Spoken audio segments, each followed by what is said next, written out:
शेतकरी मित्रांनो नमस्कार. आपलं पुन्हा एकदा खूप खूप स्वागत आहे या आपल्या स्वामी समर्थ कृषी उद्योग या यूट्यूब चॅनलमध्ये. मित्रांनो, हा व्हिडिओ करायला आपल्याला 1-2 दिवसाचा उशीर झाला, पण मला असं वाटत होतं की आपण जे मागे केलेले व्हिडिओ आहेत त्याच्यामध्ये आता फ्लावरिंगच्या जीएच्या वगैरे फवारण्या सगळ्या झालेल्या आहेत. त्या अनुषंगानं इथून पुढं खूप काय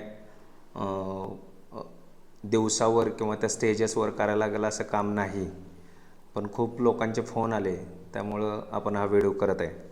आता साधारणपणे आजच्या आपल्या व्हिडिओचं टायटल आहे 60 ते 70 दिवसातील द्राक्ष पिकाचं नियोजन कसं असायला पाहिजे, किंवा मेलीबगसारख्या किडीचा धोका सगळ्यात जास्त वाढणारा काळ किंवा सगळ्यात जास्त जे पहिला प्रादुर्भाव व्हायला चालू होणारी जी वेळ आहे ती हीच वेळ आहे. या पुढंच आपल्याला मेलीबगसारखी कीड आपल्या बागेत हळूहळू वाढत जाते आणि ह्याचा सगळ्यात जास्त जो नुकसानीची पातळी आपल्या लक्षात येते ती हार्वेस्टिंगच्या वेळेला. म्हणून हे 10 दिवसातलं नियोजनसुद्धा खूप महत्त्वाचं आहे. आता या काळात बऱ्याच गोष्टी घडून गेलेल्या असतात. म्हणजे तुमच्या बागेचा आता शेंडे मारून झालेले आहेत, जीएच्या फवारण्या पूर्ण झालेल्या आहेत, थिनिंग बऱ्यापैकी झालेलं असतं, काही शेतकरी गल्डिंग करणार असतील तर गल्डिंग पण झालेलं असतं. आता या काळात सगळ्यात महत्त्वाचं काय आहे तर मित्रांनो, या काळात बागेला एक बेसल खताचा डोस देणं महत्त्वाचं आहे. आता हा बेसल खताचा डोस देत असताना तुम्ही जर तुमच्या बागेचं पानदेठ परीक्षण करून तुमच्या पिकामध्ये कोणत्या अन्नद्रव्याची कमतरता आहे हे तपासून जर दिलं तर त्याचे आणखी चांगले परिणाम येतील. शक्यतो या काळामध्ये दिले जाणारे बेसल खताचे जे डोस आहे त्याच्यामध्ये सिंगल सुपर फॉस्फेट, निंबोळी पेंड किंवा शेंगपेंड यासारख्या पेंडी, DAP सारखं खत, यारामेला कॉम्प्लेक्ससारखं खत, त्याच्याबरोबर SOP असं एकत्र करून दिलं जातं. तर आता हे जनरल प्रॅक्टिस आहेत की या पद्धतीनं ही खतं दिली जातात. याच्यापेक्षाही अजून चांगले परिणाम मिळवण्यासाठी जर तुम्ही तुमचं पानदेठ परीक्षण केलं आणि त्या पद्धतीनं मग कमतरता असणाऱ्या घटकांची पूर्तता केलीत तर तुम्हाला अजून चांगले परिणाम मिळतील.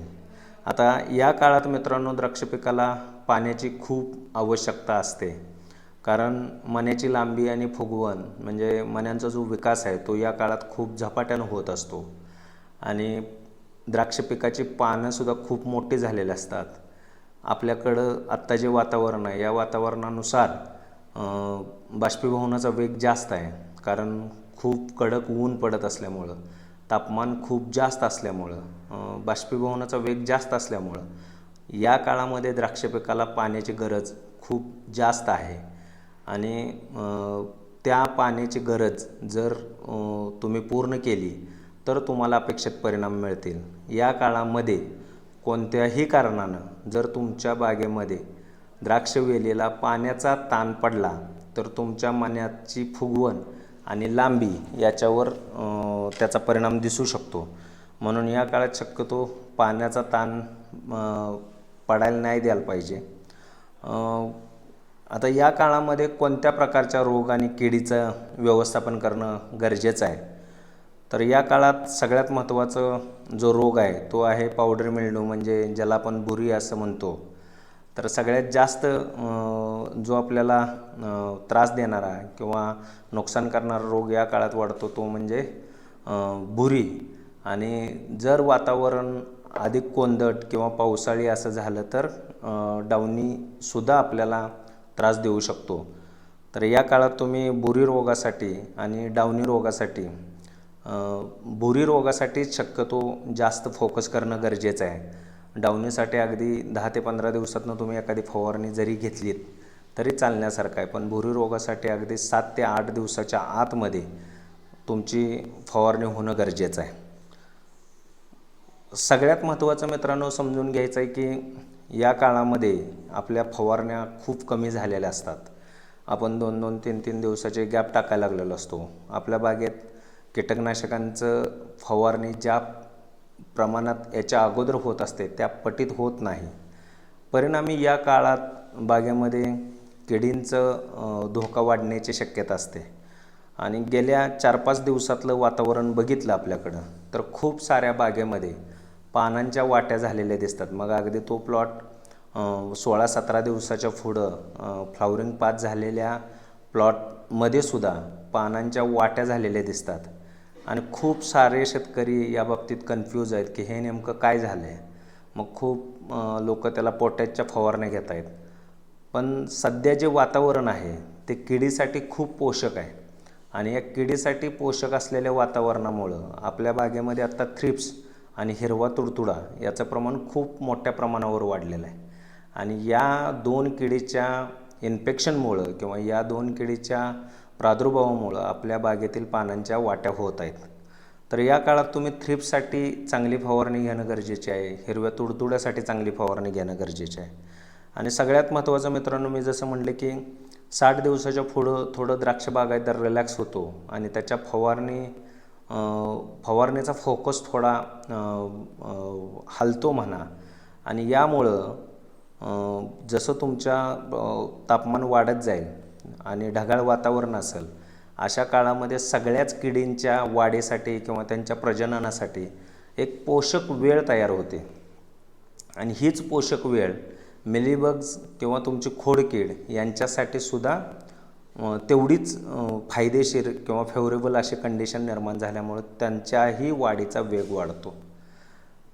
आता याच काळामध्ये जर तुमचं वातावरण ढगाळ आहे ते निघून गेलं, रात्री थंडी पडायला लागली आणि वातावरण कोरडं झालं तर लाल कोळीसारख्या किडीचा सुद्धा धोका वाढतो. म्हणून आता आपल्याला जे फोकस करायचं आहे तो सगळ्यात महत्त्वाचं मिलीबग्स या किडीला, खोडकिडीसाठी आणि लाल कोळीसाठी. आता मग या किडींचं नियोजन करत असताना आपल्याला काय करायला लागेल, तर सगळ्यात महत्त्वाचं जे माझी प्रॅक्टिस आहे मित्रांनो, 60 दिवसाच्या पुढं प्रत्येक 15 दिवसाला म्हणजे अमावस्या आणि पौर्णिमेच्या दुसऱ्या दिवशी, म्हणजे दिवस मोजायला लागत नाही, ज्या दिवशी अमावस्या आहे त्याच्या दुसऱ्या दिवशी, ज्या दिवशी पौर्णिमा आहे त्याच्या दुसऱ्या दिवशी, म्हणजे कॅलेंडरच्या हिशोबाने बघितलं तर प्रत्येक 15 दिवसाला अमावस्या आणि पौर्णिमा येते. तर प्रत्येक 15 दिवसाला आपण जी फवारणी वर पानावर मालावर घेणार आहे तीच फवारणी जर आपण नोजल आडवे करून खोड आणि ओलांडे धुवून घेतलेत, मग ज्याच्यामध्ये तुम्ही नॉन टेस्टेड बागांच्यासाठी, म्हणजे मी आता हे जे सांगतो हे डोमेस्टिक मार्केटिंगसाठी ज्या बागा तयार केल्या जातात तिथं ॲप्लॉड आणि प्रोक्लेमसारखं जर कीटकनाशक तुम्ही एकत्र घेऊन खोड ओलांडे धुवून घेतले पहिल्यांदा आणि तीच फवारणी पुढं पानावर आणि तुमच्या मालावर जर घेतलीत आणि ही प्रॅक्टिस जर तुम्ही प्रत्येक 15 दिवसाला ठेवलीत तर तुम्हाला याच्यामध्ये 2 किडींचं खूप चांगलं नियोजन झालेलं दिसून येईल. याच्यामध्ये एक आहे मिलीबग आणि दुसरी आहे खोडकीड. याच्याशिवाय जसं आपण मिलीबगसाठी याच्यापूर्वी म्हणजे 30 दिवसाच्या दरम्यान एकदा थायमेथॉक्झम, म्हणजे ज्याला आपण लिक्विड ॲक्ट्रा म्हणतो, बाजारात विविध कंपन्यांचा मिळतो, याचं प्रति एकर 2 लिटर प्रमाणे ॲप्लिकेशन केलेलं आहे. तसंच आणखी एक वेळ ॲप्लिकेशन आपल्याला 60 ते 65 दिवसाच्या दरम्यान करायचं आहे. मित्रांनो, साधारण 70 दिवसापर्यंत बागेची वाढ म्हणजे मण्यांची वाढ आणि फुगवण खूप जोरात चाललेली आपल्याला दिसते आणि 70 ते 80 हे 10 दिवस बाग एकदम स्लो होऊन जाते. कारण द्राक्ष बागेच्या मुळीचं जर कॅरेक्टर बघितलं तुम्ही तर ते असंच आहे की छाटणीनंतर पहिल्या 15-16 दिवसात मुळी खूप जोरात काम करायला चालू करते. त्यानंतर ती तिच्या सगळ्यात चांगल्या पॉईंटला पोचतो तो दिवस असतो 40 ते 45 दिवसाच्या दरम्यान आणि तिथून पुढं ती रिवर्स यायला चालू होते. ते साधारण 70 दिवसापर्यंत आणि 70 ते 80 दिवस परत मुळीचा डॉर्मन्सी पिरियड, म्हणजे ज्याला आपण सुप्तावस्था म्हणतो, ही चालू होते. आणि म्हणून 60 ते 70 या दिवसामध्ये खूप साऱ्या बागायतदारांना त्यांच्या बागेत एक गोष्ट जाणवते की त्यांच्या बागेतल्या मण्यांची वाढ पाहिजे तशी होत नाही किंवा फुगवण पाहिजे तशी मिळत नाही. याचं कारणच आहे मित्रांनो, या काळामध्ये मुळी तुमची थोडीशी रिवर्स झालेली असते आणि जसं पण तुमच्या मण्यात पाणी उतरायला चालू होतं त्यानंतर परत एकदा ती मुळी ॲक्टिव्ह होते आणि तिथून पुढं तुम्हाला मग पुढच्या 8-10 दिवसात खूप चांगले रिझल्ट दिसायला चालू होतात. दरम्यानच्या काळात मग आपण खूप साऱ्या लोकांना खूप सारे प्रश्न विचारतो, मण्याची लांबी होत नाही, मण्याची फुगवण होत नाही आणि मग खूप सारे तज्ज्ञ किंवा बरेच लोक एकमेकाला सल्ला देतात की तू हे औषध फवार किंवा आता तू आणखी एखादा GAची फवारणी टाक, त्या GAच्या फवारणीमध्ये हे एखादं टॉनिक मिसळ आणि मग आपण ह्या 10 दिवसामध्ये 2-4 ₹1000चा खर्च करतो, एखाद दुसरी फवारणी घेतो आणि ह्यानंतर मग 80 दिवसानंतर ज्यावेळी आपली बाग पुन्हा मुळीच चालू झाल्यानं त्याची गती आपल्याला दिसायला लागते, त्यावेळी आपण म्हणतो की हे औषध खूप चांगलं आहे, मी याची फवारणी घेतल्यानंतर मला त्याचे चांगले परिणाम मिळाले. तर हे मिळणारे परिणाम तुमच्या त्या औषधावर अवलंबून नसतात मित्रांनो. तर मुळीचं एक कॅरेक्टर आहे, मुळीचं तिचं स्वतःचं एक काम करण्याची मोड ऑफ ॲक्शन ठरलेले आहे आणि त्याच पद्धतीनं द्राक्षवेलीची मुळी काम करत असते. म्हणून आपल्याला बेसल खताचा डोस असेल, मेलिबगसाठी जे आपण जमिनीतनं देणारं कीटकनाशक असेल, हे या काळात देऊन घ्यायचं आहे. त्याचबरोबर जसं मी म्हटलं की या काळात पाण्याचा ताण पडून द्यायचा नाही. त्याच्या पुढं जाऊन पांढरी मुळी तुमची सतत काम करेल आणि मुळी वापशावर राहील, अशा पद्धतीनं तुमचं पाणी व्यवस्थापन असायला पाहिजे. आता या सगळ्या गोष्टीचा विचार करताना आणि ह्या सगळ्या गोष्टी जर आपण व्यवस्थित केल्या तर मला वाटते की तुम्हाला तुमच्या बागेमध्ये खूप चांगले रिझल्ट मिळतील. शक्यतो कुणीही सांगितलं तर या दिवसामध्ये GAची फवारणी कोणत्या तरी PGR सोबत घेण्याचा प्रयत्न करू नका. कारण लांब मण्याच्या व्हरायटीमध्ये काही व्हरायट्या ह्या खूप सेन्सिटिव्ह आहेत, जशी SSN असेल किंवा अनुष्का असेल. ह्या व्हरायट्या थोडा जरी PGR इकडं तिकडं झालं तर उकड्यासारख्या गंभीर समस्याला तुम्हाला सामोरं जावं लागतं. म्हणून शक्यतो या काळामध्ये बागेला कुठलाही डिस्टर्बन्स न होऊ देता चालू जी कामं आहेत त्या कामावर फोकस करा. नवीन काय करायचा प्रयत्न करू नका. आता सध्या मार्केटमध्ये किंवा सध्या द्राक्ष पिकात ज्यांच्या बागा आता मागं आहेत किंवा फ्लॉवरिंगमध्ये आहेत, यांच्यासाठी एक सगळ्यात महत्त्वाची गोष्ट मित्रांनो, आपल्याकडं 8, 9, 10 या 3 दिवसात पाऊस सांगितलेला आहे आणि मला वाटतं बरेच प्लॉट म्हणजे 2 तारखेच्या पुढचे आणि 10 तारखेपर्यंतचे प्लॉट हे सगळेच इथं फ्लॉवरिंग पिरियड किंवा फ्लॉवरिंग पूर्व अवस्था अशा कंडिशनमध्ये असणार आहेत. तर आता इथं बऱ्याच शेतकऱ्यांचा असा गैरसमज आहे की मी एखादा स्टोराईड म्हणजे डायमोर कंबाईन असेल, सुपरशक्ती कंबाईन असेल, याची फवारणी घेतली तर माझ्या बागेतली गळ कमी होईल किंवा कूज कमी होईल. तर मित्रांनो एक गोष्ट समजून घ्या, स्टोराईड हे माणसांनासुद्धा दिलं जातं. म्हणजे खूप वेळाला आपल्याला सुद्धा एखाद्या गोष्टीमुळे वेदना होत असतील तर त्या वेदना थांबाव्यात किंवा वेदना समजून येत म्हणून स्टोराईडच आपल्याला सुद्धा दिलं जातं. पण कोणतंही स्टोराईड हे कोणत्याही सजीवाच्या शरीरात गेल्यानंतर त्याची काम करण्याची एक वेळ आहे आणि ती ठरलेली आहे. म्हणजे जसं तुम्ही डायमोर कंबाईनची जर फवारणी घेत असाल, आता खूप साऱ्या शेतकऱ्यांच्याकडे अशा प्रॅक्टिस आहेत की 27व्या दिवशी स्प्रे घेणं, 26व्या दिवशी स्प्रे घेणं, 28व्या दिवशी स्प्रे घेणं. तर असं न करता ज्या औषधाची तुम्ही फवारणी घेणार आहे त्या औषधाची मोड ऑफ ॲक्शन आणि त्याचे परिणाम तुम्ही पहिल्यांदा समजून घ्यायला पाहिजे. मी माझ्या बागेत ज्या वर्षी डायमोर कंबाईनची फवारणी घेतली किंवा 1-2 वर्ष मला घ्यायची तशी वेळ आली, त्यावेळी माझ्या एक गोष्ट लक्षात आली मित्रांनो की फ्लॉवरिंग पूर्व म्हणजे 30व्या दिवशी जर तुम्ही डायमोर कंबाईन सारख्या स्टोराईडची फवारणी घेतली तरच तुमची दोडा अवस्थेतली गळ ही कंट्रोलमध्ये राहते. कारण जसं मी म्हटलं की कोणतंही स्टोराईड हे कोणत्याही सजीवाच्या शरीरात गेल्यानंतर त्याचे काम करण्याचे दिवस ठरलेले आहेत. म्हणजे असं होणार नाही की तुम्ही डायमोर कंबाईनची एक फवारणी घेतली आणि पुढं ते स्टोराईड त्या द्राक्षवेलीमध्ये तुम्हाला 4 दिवसासाठी, 5 दिवसासाठी, 6 दिवसासाठी प्रोटेक्शन देईल. तर ते फक्त 3च दिवसासाठी प्रोटेक्शन देतं. आणि आपल्या अनुभवानुसार दोडा अवस्था किंवा ज्याला आपण अंडागळ म्हणजे आपल्या सांगली जिल्ह्यातील शेतकऱ्यांच्या भाषेत अंडागळ, नाशिक जिल्ह्यातील शेतकऱ्यांच्या भाषेत दोडा अवस्था म्हणजे जिथं आपण फ्लॉवरिंग पूर्व आपले मणी गळायला चालू होतात, या अवस्थेला आपण दोडा अवस्था म्हणतो. तर ही दोडा अवस्थेची स्टेज हे साधारण 3 दिवसाची असते. मुळात मित्रांनो समजून एक गोष्ट घ्यायला पाहिजे की तुमच्या बागेतली कुठली स्टेज ही एका वेळी संपूर्णपणे पूर्ण होऊ शकत नाही. म्हणजे जसं आपल्या बागेतलं फ्लॉवरिंग ही एक अवस्था आहे आणि फ्लॉवरिंग पूर्ण होण्यासाठी साधारण 8 ते 10 दिवसाचा काळ जावा लागतो.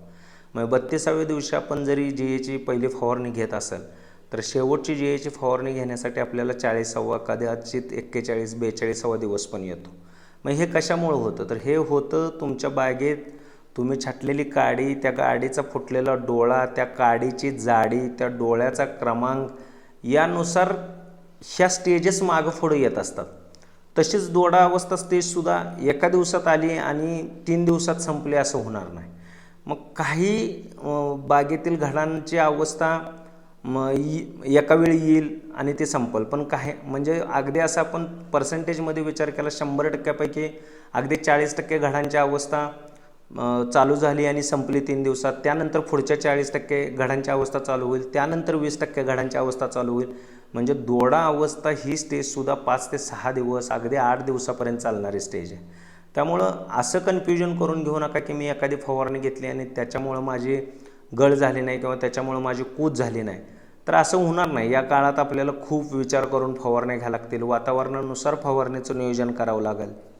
आणि सगळ्यात महत्त्वाचं, एकसारखं प्रॅक्टिस केल्यानं सगळीकडं रिझल्ट एकसारखे मिळतील असं होत नाही. प्रत्येक बागायतदाराची त्याची अडचण वेगळी आहे. प्रत्येक द्राक्ष बागेच्या व्हरायटीचं तिचं काहीतरी गुण आणि अवगुण आहे. आता या बाबतीत सुपर सोनाका आणि SSN व्हरायटीचं जर कंपॅरिझन केलं तर फ्लावरिंगमधले GA जे सुपर सोनाकासाठी 10 ppmनं सहज पचवले जातात, तेच SSN व्हरायटीला अगदी 5 ppmनं सुद्धा तो GA जास्त होतो.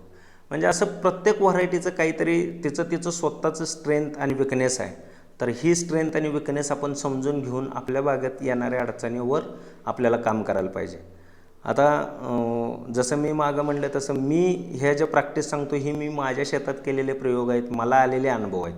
माझं असं पण मत नाही की मला जे आले अनुभव तेच सगळे पुढच्याला पण येतील, त्यांच्याकडं वेगळे पण येऊ शकतात.